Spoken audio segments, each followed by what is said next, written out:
Hi everyone, এটা ছিল সপ্তমীর রাতের ব্লগ। তো আমি তো টাইম পাইতেছি না, তাহলে ব্লগটা আমি আপলোড করতে পারতেছি না, অনেকটা লেট হয়ে যাইতেছে গা। ওই দিন কিন্তু আমি আর বাইরে গেছিলাম গা পূজা দেখতে 12টার পরে। তো এই প্যান্ডেলটাতে গেছিলাম, আই থিঙ্ক এটা গ্যান্ডুস ক্লাব এবং আর না জানা থাকলে অবশ্যই কমেন্ট করে জানাইও। সবগুলো তো আর মনে থাকার মতো না।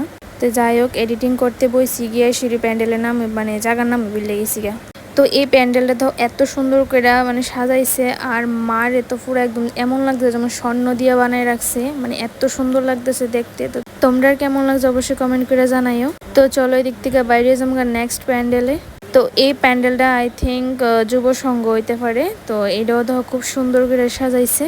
এটা মানে শুধু পালকি আর মানে এরকমই বউটো এরকম একটা থিম দিয়ে বানাইছে, ঠিক আছে। দেখতেও খুব সুন্দর লাগতেছে হোয়াইট কালারের দিয়া, আর ভেতরটা পুরো একদম ব্লু কালার।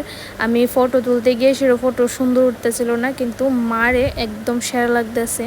উপরে ডেকোরেশনটা খুব সুন্দর হয়েছে, কিন্তু ব্লু কালারটা দেওয়া নেই মানে ডেকোরেটটি ভালো করে বোঝা যাইতেছে না। তো বাইরে এসে দিয়ে একটা সুন্দর শিব ঠাকুর, তারপরে একটা ভিডিও করে লাইছি, আর রাস্তা দিয়ে তো লাইটিং একদম ভরা, খুব ভালো লাগতেছে। তো আমি হ্যারে কইতেছিলাম আমার একটা ভিডিও করে দাও না, তো হ্যারে অনেক রিকোয়েস্ট করার পরে আমার একটা ভিডিও করে দিয়েছে। তারপরে আমার অনেকবার বক্তা ছিল যে তোমার হুদ্দা লইছি, আমি সব কইতাছিল আর কি, যে ভিডিও টিডিও করতে লইলি হ্যাঁ শিখতে থাকা আর কি, ও দেয় না। তো যাই হোক, ওইদিকে আমরা হাঁটতে হাঁটতে আসছি শান্তিপাড়া। শান্তিপাড়া তো সবসময় সুন্দর করে, এবারও খুব সুন্দর করছে। এটা মনে হয় বুদ্ধ মন্দির বানাইছে নাকি। তো যাই হোক, এটাও খুব সুন্দর হয়েছে, লাইটিং প্লাস একদম ডেকোরেট খুব সুন্দর হয়েছে। তারপরে হয়েছে গা মারে দেখতাম ভেতরে গেছি, প্রায় এত ভিড়, কিন্তু লাইটিংয়ে খুব সুন্দর লাগতেছে। তারপর মানে শান্তিপাড়া থেকে বাইরে এসে লাইটিংটি দেখতে দেখতে আমরা দুজন হাঁটতে যাইতেছি আবার অন্য একটা প্যান্ডেলের মধ্যে। এই প্যান্ডেলটার নামটা আমার ঠিক মনে নাই, তোমরা কেউ জানলে অবশ্যই কমেন্ট করো। আমার অনেকগুলি প্যান্ডেলের নাম ভুলে গেছি গা, তো তোমরা একটু কমেন্ট করে আমার একটু কইয়া দিও, হ্যাঁ। তো যাই হোক, এটা রেড ফোর্ট বানাইছে, খুব সুন্দর দিচ্ছে। বাইরের ডেকোরেটটাও লাইটিং একদম সবকিছু সুন্দর হয়েছে। ভেতরে তো আরো সুন্দর, ভেতরে উপরের সবসময় মানে উপরের ডেকোরেটটি খুব সুন্দরই করে সবগুলির ভিতরে। তারপরে মার তো অপূর্ব সুন্দর লাগতেছে সবকিছু, মানে যাই ভাল মানে সবকিছু যা কিছু দিয়ে সাজাবো সবকিছু দিয়েই ভাল লাগে মারে। তারপর ওইখান থেকেও বাইরে এসে রাস্তার মধ্যে হাঁটতে হাঁটতে আবার দুজনে যাইতেছি গা। আর আমার প্রচণ্ড জল তৃষ্ণা পাইছিল, তো আমি হেরে কইছিলাম একটা জল কিনতে। তো জল কিনছে পরে আরে দিছে, কিন্তু তুমি খায়া একটু কমাই দো, নাহলে আমার শরীরে পড়ে যাবো খাইতে গেলে। তারপরে খায়া কমাই দিছিল, তারপরে আমি খাইছি। তো যাই হোক, সারা রাত কিন্তু আমরা এমনিই কাটাইছি, মানে ঠাকুর দেখতে দেখতে। আর এটা হচ্ছে ছাত্র বন্ধু, এটাও বাইরে খুব সুন্দর ডেকোরেট করেছে, আবার ভিতরেও খুব সুন্দর, ভিতরেও তো আরো সুন্দর। উপরে যেমন মেঘ মানে আকাশের মেঘ দিয়ে সেটা অনেক সুন্দর করে সাজাইছে। আর মারেও খুব ইউনিকভাবে সাজাইছে, খুব সুন্দর লাগছে।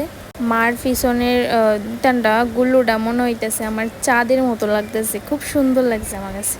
তারপর বাইরে ওই দেখি এটির কী কয় আমি ঠিক জানি না, কিন্তু আমার দেখে অনেকটাই ভয় লাগছিল। আমি কি মা উপরে থেকে পড়ে না জায়গা এত সুন্দর করে আয়তন করতেছিল। তো তোমরা একটু দেখালাও। আবার আমার কইতেছিল যে তুমি পারবা নি, আমি যদি পারতাম তাহলে তো শাস্ছিল, তাহলে ওই মেয়েটার জায়গাতে আমি থাকলাম মিলে। তারা কেমনে করে ভাই, মানে একটু কোনো দিকে লড়সড় কিছু হয় না, তারা একদম পারফেক্ট। আর আমরা একটু যেতাম না, উপর থেকে ফিরে যাবো গা। তো তারপরে বলছি নেতাজিও আই থিঙ্ক বুদ্ধ মন্দিরের কোনো একটা পার্ট হইতে পারে। তো আমি ভিডিও করতেছিলাম দেখে দূরই গেছে গায়ে, আমি ভিডিও যাতে নাই। তারপরে লুকে এসে আমি একটু ভিডিও করে লেছি, আবার ডাকও দিছি, আমি বলছি একটু এইদিকে আয়ো না। ভাবছে রে ফটো তুলুম, এবার সায়া দিয়ে ভিডিও করতেছি। এরপরে তুমি কি ভিডিও করতেছো? আমি ভিডিও করতেছি। ইতালে সেটা হাসতেছিলাম। তারপরে ভেতরে গিয়ে দিই খুব সুন্দর, মা এত অপরূপ সৌন্দর্য, মানে কিতা কইতাম, দেহ কত সুন্দর লাগতেছে। নেতাজি তো অলমোস্টই সুন্দর করে, সবসময় ভালো লাগে। তো এবারও খুব সুন্দর করছে। তো আমরা পূজা দিককে সেটা বাড়ি যেতেছি। তো তোমরা ব্লগটা কেমন লাগছে অবশ্যই কমেন্ট করে জানাই। নেক্সট ব্লগও আরেকটা অষ্টমীর রাতের ব্লগ আইব।